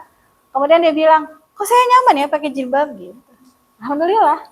Kita nggak tahu ya dari peristiwa apa, ya kan Allah memberikan hidayah orang itu sampai akhirnya, alhamdulillah sekarang si karyawan ini sudah berhijrah, sudah pakai jilbab. Dari gerakan yang mungkin ya karena Palestina itu kan momentum ya Bu.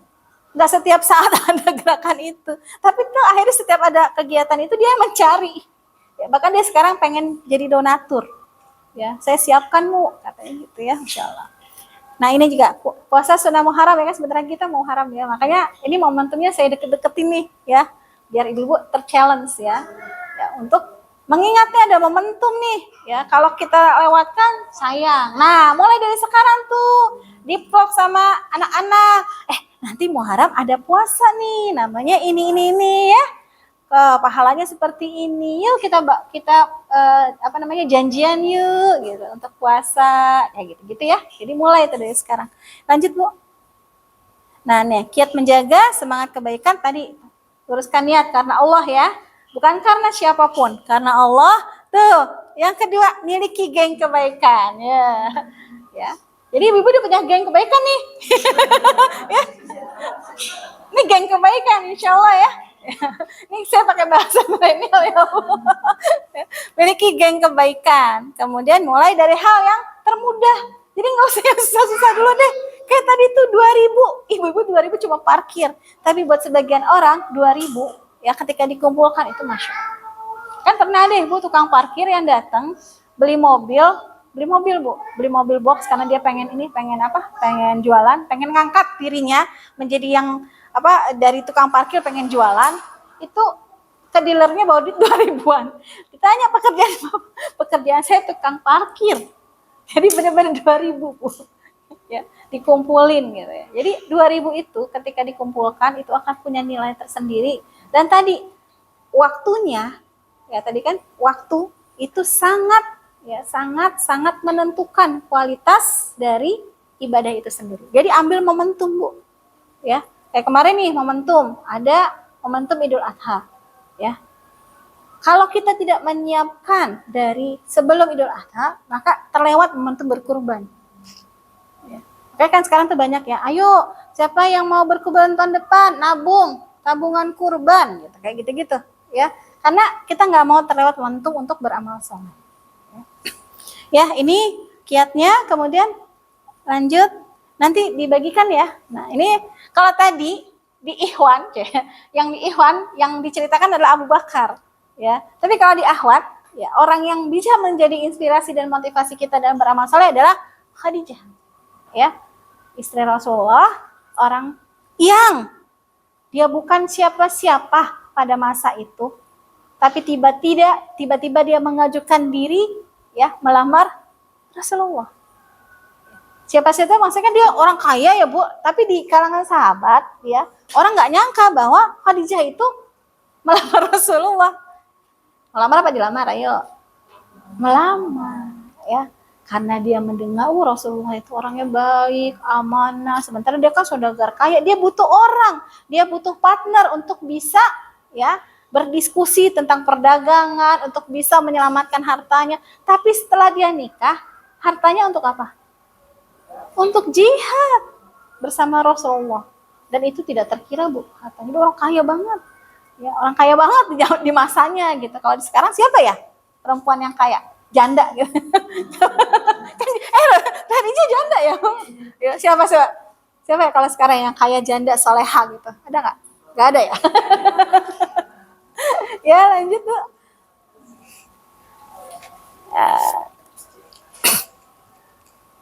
Udah habis?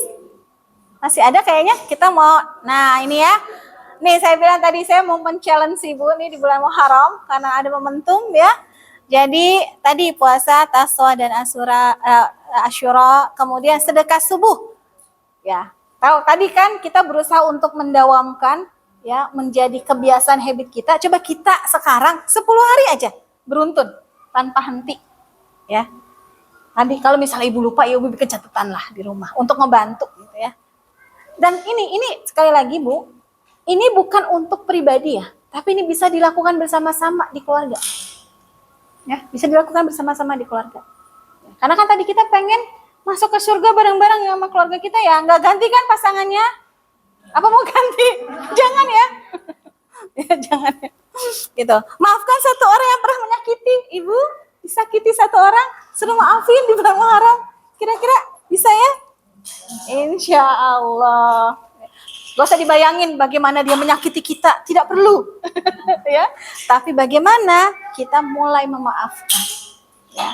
Tanpa harus bilang, lu kan salah sama gue ya, udah gue maafin kok, tenang aja. Gitu. Gak usah bilang, Bu. Ya, gak usah bilang. Tapi kita maafkan, kita doakan, ya. Itu bagian dari ya challenge kita di bulan Muharram. Ya, kemudian telepon orang tua untuk minta redo dan doa. Kalau ada yang masih punya orang tua ya Bu, kalau saya tinggal satu ibu mertua saya. Mangga silakan maaf. Kemudian masuk ya ke dalam porsi ekstra untuk masak ya, masuknya masak nih kayak tadi tuh bagi-bagi gitu ya. Kemudian ajakan anak untuk sholat berjamaah di masjid. Ini maksudnya untuk suami ya Bu.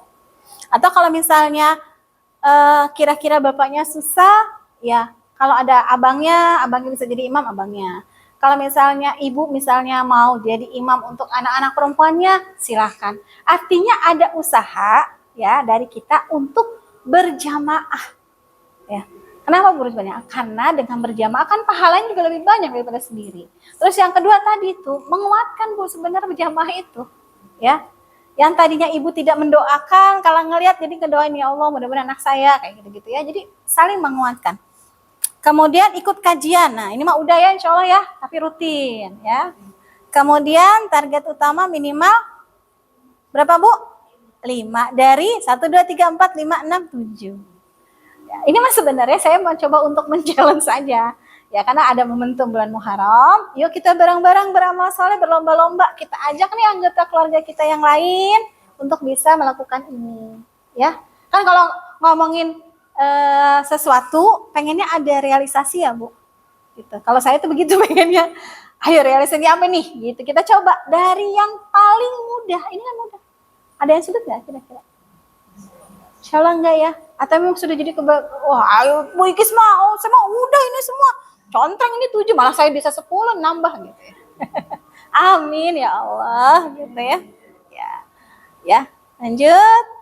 Nah, ini saya punya slogan. Boleh ya, Ibu ya? Ini slogan kita nih untuk memotivasi diri kita, ya. Jadi, Ibu juaraku, surgaku. Ya, wahai, ini di surat ya ayuhan nafsu mutmainah. Ayo letusin Bu. Fathuli Ibu. Ya. Jadi, ini memotivasi kita ya, bagaimana kita kembali di hadapan Allah ya dengan tenang dan mengharapkan ridhonya Allah. Nah, ini goalnya kita Bu sebenarnya. Ridho Allah ya. Maka yuk sekarang nih, makanya bahasa yuk Bu, kita berlomba ya, bukan untuk mendapatkan pujian dunia, tapi untuk mendapatkan apa Bu? Iya, keridhaan Allah ya di akhirat. Jadi kalau saya katakan ibu hebat, Masya Allah. Kemudian berlomba dalam kebaikan, Bismillah. Kalau surga tujuannya, Insya Allah.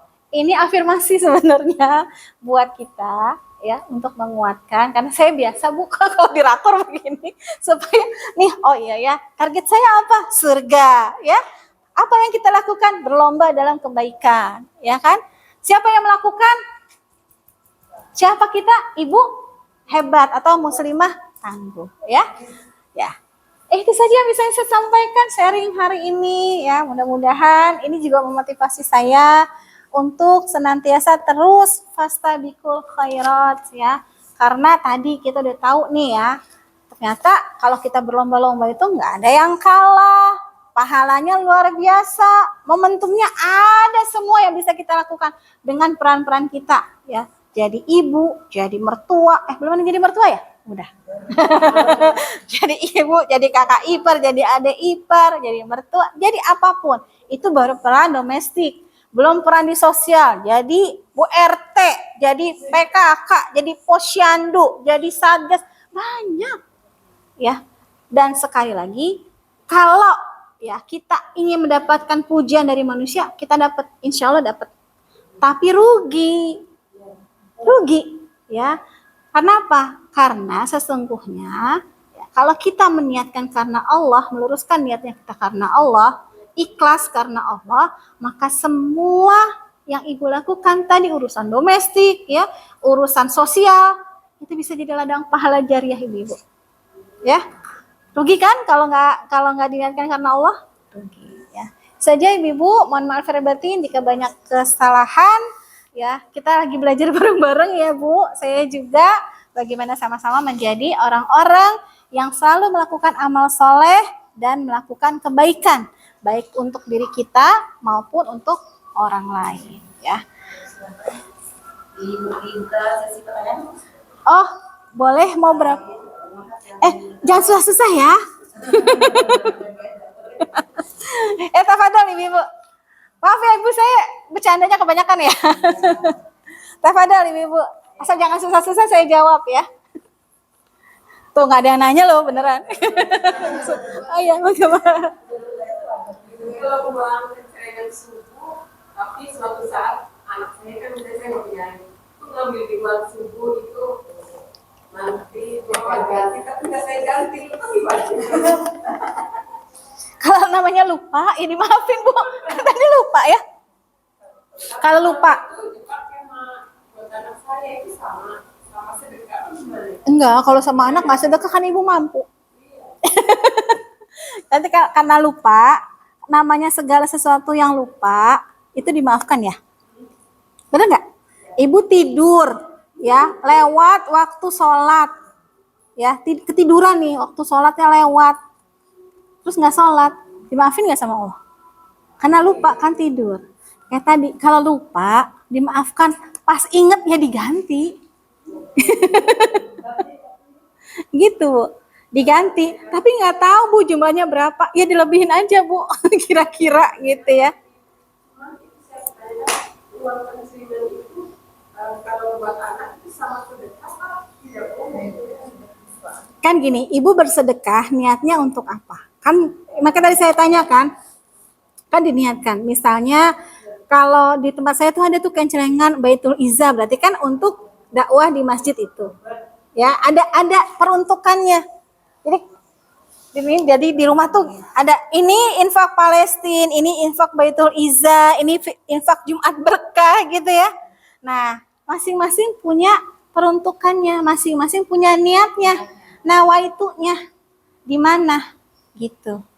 Jadi ya saya nggak tahu ibu mau niat sedekahnya karena apa gitu ya. Tapi kalau memang niat sedekahnya untuk global misalnya, nah sekarang saya tanya apakah anak ibu termasuk orang yang harus disedekahkan? Ya udah. Biasanya anak saya kalau pergi Jumat bawa semuanya.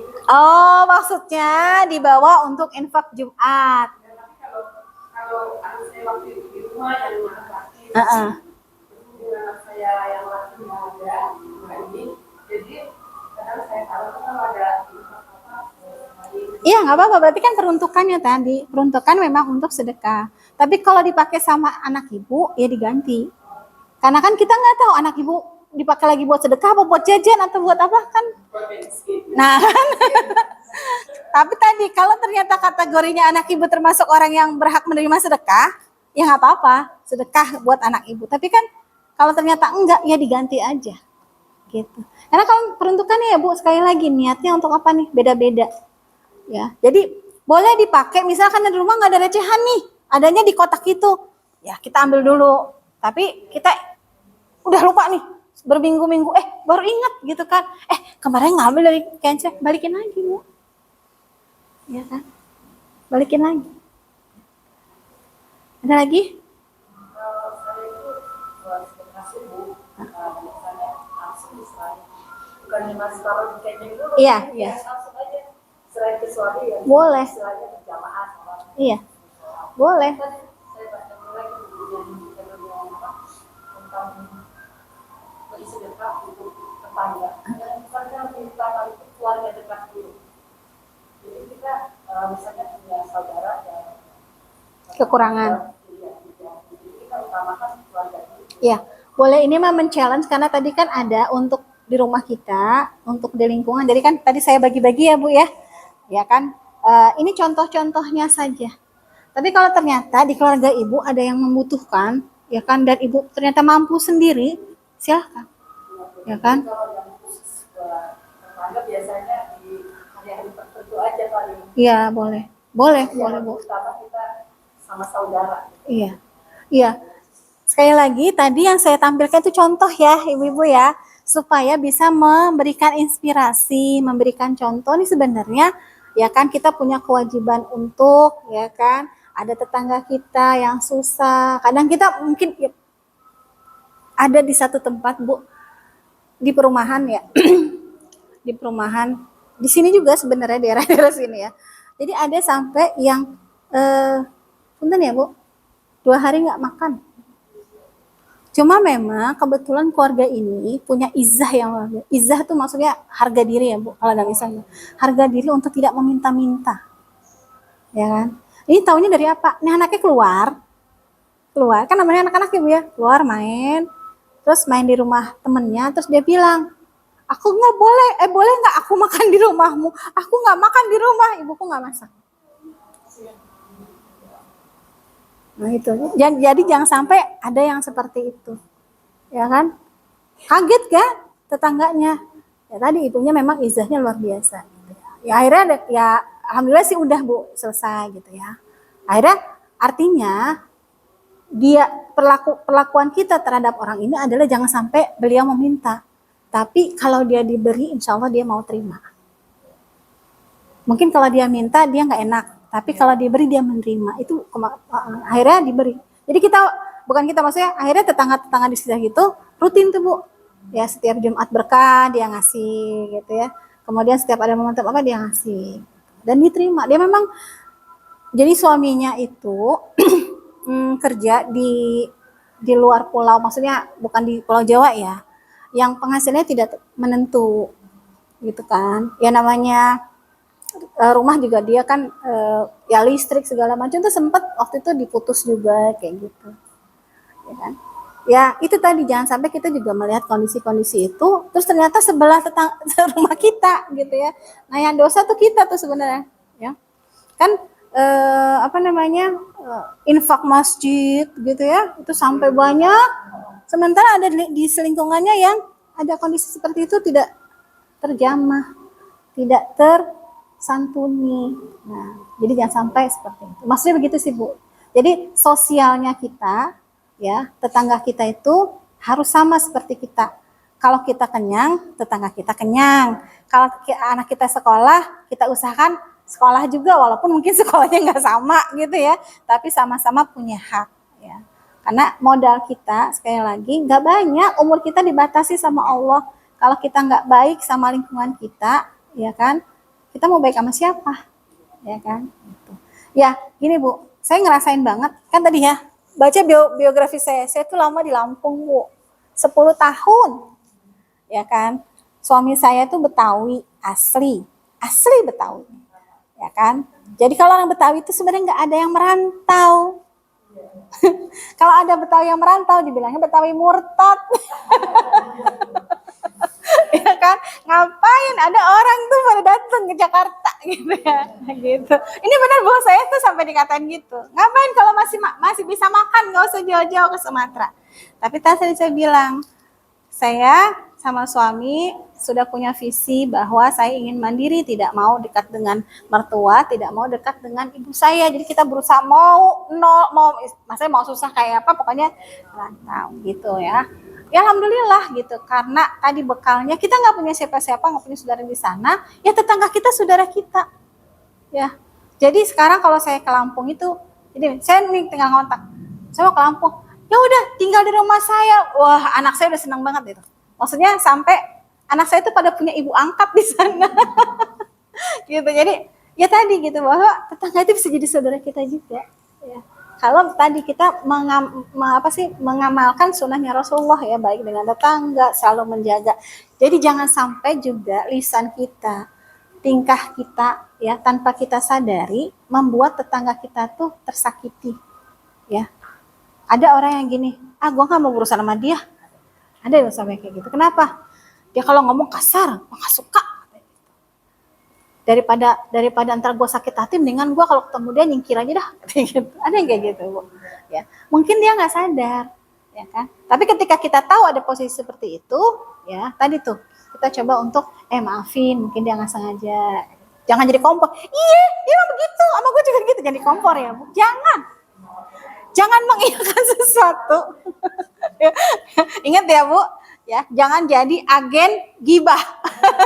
Jadi agen perubahan, ya. Ada lagi? Ya. Nggak ada deh, kayaknya muka-mukanya udah muka-muka soleha semua, udah saya jamin dah. Saja kalau batasan kan kalau misalnya dalam Ibu nanya ya? Kira saya mau nutup tadi. Oh ya. Kan seorang ibu itu ini ya, maksudnya cahaya buat rumah tangga dan pengaruhnya besar untuk umurnya seorang ibu. Terus ketika dalam rumah tangga masih ada masalah gitu kan ya, suami juga tidak sempurna. Nah kemudian bagaimana kita bereaksi, sebagian besar tuh perasaan gitu kan ya. Ketika bereaksi, kadang-kadang kita refleks wajah kita atau ucapan kita atau sikap kita kayak itu yang kadang-kadang membuat katanya bidadari surga marah seperti itu kan. Terus lalu bagaimana kita seharusnya bersikap seperti itu kan. Terus kadang-kadang karakter laki-laki itu kan dia itu dengan harga dirinya gitu kan ya. Kadang-kadang dia menjaga izah seperti itu. Terus kadang-kadang menyelamatkan rumah tangga harus emas, harus berjalan kayak gitu kan, dengan tidak menambah dengan anak-anak segala macam gitu hak mereka. Kadang pengen kedeketan gitu kan, kalau kita harus disikap tapi dia menjaga izahnya itu, atau kita udah deh kita ambil sikap gitu kan, itu mengambil alih, take over. Seorang kayak gitu seperti itu, atau bagaimana kayak gitu, atau tetap pakai corong dapetin corong suami seperti itu. Sebagaimana juga kita harus bersikap ke suami, atau kita harus punya tidak hanya jual me time tapi me time dalam artian me time mungkin ada kalanya kita bincang sendiri sebelum kita menghadapi anak-anak, kita me time sama suami misalnya cuma berdua pacaran gitu kan, baru nanti kita lagi gitu, atau bagaimana saja. Ya, boleh contoh real kasusnya nggak? Soalnya kan itu global tuh ya. Misalnya kalau boleh saya tebak, tebak-tebakan ya. Misalnya ketika masalah Maisah ya, masalah. Ya, terus kadang berpikiran laki-laki itu kan kadang misalnya ya udah misalnya apa ya, kita sosialisasi ya udah datang aja gitu kan, nggak harus pakai dua papan segala macam gitu. Terus kadang-kadang kadang kita sebagai perempuan gitu lah kayak gitu kan, itu sebetulnya nggak ada gitu kan, tapi kalau nggak ada kayak gitu kan, jadi yang sederhana tapi jadi berantem kayak gitu. Ya, Bu jangan ditahan Bu, keluarin aja Bu. Ya. Iya menarik ya Ibu-ibu, ya itulah tadi uniknya laki-laki dan perempuan, cara pandangnya udah berbeda, ya kan, cara menyikapi satu masalah aja berbeda. Nah kenapa Allah menjodohkan kita, itu pasti kan ada maksud ya Bu ya, untuk saling melengkapi, untuk saling beribadah ya. Nah ibadah terpanjang itu sebenarnya adalah pernikahan, ibadah kita terpanjang itu adalah pernikahan ya. Jadi kalaupun memang sebenarnya kalau kita memahami cara berpikirnya laki-laki gitu ya, laki-laki itu sebenarnya Bu, egonya itu tidak mau disentuh ya sama sekali oleh, bukan sama sekali, masa egonya itu memang lebih tinggi, itu secara fitrahnya Ini contoh kecilnya nih Bu. Kayaknya di beberapa kajian yang kayak Dokter Aisyah dan segala itu sering dibilang ya bahwa untuk ya laki-laki nyari jalan aja itu nggak mau dibantu walaupun udah kesasar Bu. Ini udah kesasar nih, ya kan? Disuruh nanya gitu, nanya aja sih biar cepetan gitu. Nggak mau Bu. Ini contoh kecil ya. Kayak tadi kan sebenarnya relate ya. Gitu kan, nggak mau. Nah, tadi dia butuhnya bener, butuhnya kita itu sering-sering deep talk sama suami, ya kan? Jadi ngobrol, bener Bu, me time. Kita tuh sering, jangan setelah kita punya anak kita sibuk sama urusan domestik aja tanpa merawat cinta kita, kasih sayang kita dengan pasangan kita. Kita butuh ngobrol, bener. Jadi pernikahan itu sebenarnya adalah ya selain ibadah itu ngobrol isinya. Ngobrol jadi berantem gimana? Ya jangan sampai kalau niat udah kayak begitu, jangan. Jangan ngobrol lah, ntar gue berantem ujung-ujungnya gitu. Jangan. Nanti anak-anak bilang, mama nih kalau berantem kok ngomongin pepesan kosong itu kan berantem. Ya itu wajar Bu. Kenapa? Karena masing-masing punya ego. Punya ego. Ya bener Bu. Jadi Ibu banyakin waktu untuk ngobrol sama suami. Kalau Abi maunya gimana? Kalau Mas maunya gimana? Kalau Adik nih sebenarnya nih gitu. Boleh Bu, boleh. Kalau Adik tuh kadang-kadang gini, suami itu kalau emang dasarnya kan gini, rata-rata laki-laki itu kan nggak peka ya. Ya. Nah ibu-ibu jangan gengsi untuk nunjukin kalau kita tuh pengen diperhatiin, pengen dinauin gitu ya. Udah si laki-lakinya nggak peka, kitanya gengsi. Nggak ketemu. Kalau laki-laki nih, ya kan gitu. Ya udah tinggal bilang, ntar juga dikasih gitu. Enak. Ya maksudnya ditanya dong, gini, gitu kan. Udah, itu nggak bakal kena Bu, ya kan?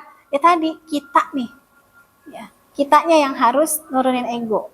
Kalau kita udah nurunin ego, percaya deh Bu, laki-laki pasti nurunin. Itu. Terus nggak ada anak-anakan ya. Jadi salah satu tipsnya komunikasi ya yang berhasil dengan pasangan adalah setelah berhubungan. Ada YouTube sih soal berhubungan. Ya, kenapa? Karena laki-laki sudah lepas dari bukan egonya, lepas dari apa Bu? Kungkungan masalahnya dia. Ya. Jadi kalau dia sudah melepaskan itu, ya, dia akan mendengarkan omongan kita. Tapi jangan sampai dibangunin, kan otomatis dia kan akan tidur dulu nih Bu. Nah selesai itu baru tuh diajak ngobrol. Dia udah relax tuh Bu. Ya. Jangan sebelumnya, sesudahnya. Kalau sebelumnya berantem nggak jadi ngobrol. Ya. Jadi kalau ibu-ibu nih beberapa kali saya ikut konseling, beberapa kali saya nanginin ini. Ketika misalnya ada pasangan berantem, pertanyaan pertama, kapan terakhir ibu berhubungan? Kedua. Sebelum yang lain, sebelum ditanya masalahnya apa. Karena bisa jadi, ya tadi ya Bu ya, saluran dan hal-hal yang sifatnya manusiawinya, dasar manusiawinya itu yang harus disentuh dulu. Karena laki-laki dasarnya itu. Ya. Bukan berarti dia, ini banget ya pornografi. Enggak, emang itu. Coba deh. Emang itu. Kan pernah ikut kajiannya Aisyah Dahan kan? Nah, itu. Jadi kalau laki-laki itu kalau masuk kamar yang dilihat pertama kali apa sih? Istrinya dandannya cakepnya kayak apa? Nggak bakal dilihat dulu. Yang dilihat apa? Tempat tidur. Jadi jangan pernah tempat tidur ibu-ibu tuh berantakan ya. Itu bikin suami tuh nggak betah. Salah satunya itu tipsnya. Nah, habis itu belajar tuh Bu. Memang gini Bu, itu perlu latihan ya. Perlu latihan. Sama tadi lagi, jangan lupa melibatkan Allah. Jangan lupa melibatkan Allah. Ya Allah, bantu saya pengen komunikasi masalah ini, mudah-mudahan Allah bantu ya. Gitu. Terus jangan maksa, kalau ternyata nggak kebantu juga, ya gue udah doa, tapi nggak bisa. Jangan maksa gitu ya Bu ya. Tetap ikhtiar. Tapi tadi melibatkan Allah. Karena hati kita milik Allah, hati suami kita milik Allah, maka ketika kita melibatkan Allah, ya kan, kita jadi lancar bicaranya. Ya, message-nya mungkin bukan dari kita, tapi tadi tuh, gitu kan, ada perjalanan-perjalanan.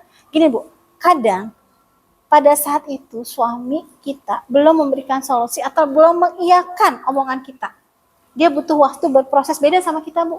Karena kita itu biasa, ini serut apapun, ya kan, semuanya dipikirin. Ya, buktinya apa? Bisa sambil nyetrika, sambil nyuci, sambil apa bisa. Karena semua otaknya udah di-setel seperti itu. Tapi kalau laki-laki kan fokus. Satu. Maka ketika ibu ngomong banyak hal, dia lagi mikirin kerjaan, itu gak bakal dipikirin. Tahan dulu, santai dulu. Ya. Jadi, apa namanya, maksudnya tadi ya, ada waktu khusus. Kemudian tadi me time. Ketika me time juga gitu. Kita lihat dulu, apa namanya, boleh nggak aku ngomong sesuatu? Lagi banyak masalah nggak? Atau apa gitulah. Ya ibu-ibu lah yang lebih paham lah suami ibu-ibu ya. Gitu ya. Gitu. Jadi, tapi jangan disangka, Bix ngomong kayak gitu udah berhasil. Belum Bu, tenang. Saya juga lagi proses. Apalagi orang Betawi Bu. Tahu sendiri ya. Ya. Jadi saya itu dulu waktu awal menikah aja, mertua saya ngelihat suami saya nyuci, marah mertua saya. Karena kalau orang Betawi biasa dilayanin. Saya orang Jawa. Ya kan? Ternyata saya nanya, "Abi, kenapa Abi nyuci?" Jadi kan Umi ditegur tuh sama ibu gitu. Kata dia gini, "Abi nggak enak, Mas, saya ngeliat Mas kamu pada ngerjain kerjaan rumah." Tahu nggak Bu? Dia pengen belajar, pengen ngebantu. Dan itu posisi saya habis habis pulang di rumah sakit, habis sesar, tuh banyak pakaian yang kena darah. Jadi suami saya tuh nggak mau itu dicucikan orang lain, dia mau dia yang mencucikan. Tapi ternyata di keluarga Betawi, keluarga besarnya dia nggak biasa ngelihat laki-laki nyuci, gitu, ya kan? Sementara dia nggak mau ibu saya yang menyuci. Nah, pernah satu ketika suami saya tuh ngelihat kakak saya di atas saya itu kan laki-laki, itu nyuci di rumah. Jadi saya lihat Mas Dwi aja bisa, masa saya nggak bisa. Gitu. Terus saya cerita, Mas Dwi itu waktu kuliahnya dia kos, mau nggak mau dia bisa masak, bisa nyuci gitu. Maksudnya emang seperti itu, dan di keluarga saya hal kayak gitu biasa, gitu ya. Jadi akhirnya dijelaskan bahwa bukan saya yang minta, suami gitu kan. Nah hal kayak gitu tuh bisa bikin ribut Bu sebenarnya ya, kecil, bukan dari kita tapi dari orang lain, ya kan. Sampai sekarang nih Bu, satu pekerjaan rumah yang di rumah tidak bisa dikerjakan suami saya cuma satu, setrika. Jadi pernah dia nyetrika itu, ya, setrika kan gamis nih panjang ya Bu, setrika dia nggak bisa ngelipetnya, ditaruh di tempat tidur, beginiin, ditumpuk semuanya sama dia. Abi nggak bisa ngelipet tapi udah disetrikain. Itu kira-kira gimana Bu? Bukan digantung, ditumpuk. Tapi makasih Abi, ya Allah sudah dibantuin, padahal dalam hati, kerjaan lagi dong. Gitu. Jadi itu seni ya Bu. Lama-lama ya maksudnya gini, ya nggak mungkin sekali dua kali orang akan berhasil. Kita di perjalanannya, di sini berhasil, ada lagi ujian di sini berhasil, ada lagi, terus seperti itu. Karena tadi sekali lagi perjalanan ibadah kita sepanjang pernikahan kita yaitu sebenarnya adalah ujian kita. Ya. Makanya kalau ada yang bilang setan tuh paling seneng misahin pasangan suami istri, makanya kita dibikin ribut melulu gitu ya. Ya, sedikit gitu ya, dibikin ribut sedikit ya. Karena pola kita dibikin negatif terus. Nah, supaya nggak negatif, tadi hadirkan Allah. Ya, itu sih Bu. Ya, mudah-mudahan ya. Jadi pergunakan waktu kita lebih banyak untuk pasangan kita, memahami kita, dan kita memahami pasangan kita. Ya. Jadi walaupun ibu udah misalnya pernikahannya udah 20 tahun lah, biarin aja lah katanya. Jangan Bu, karena ibu tuh ya akan beribadah berdua itu sampai nanti. Kan yakin ya Bu? Hah?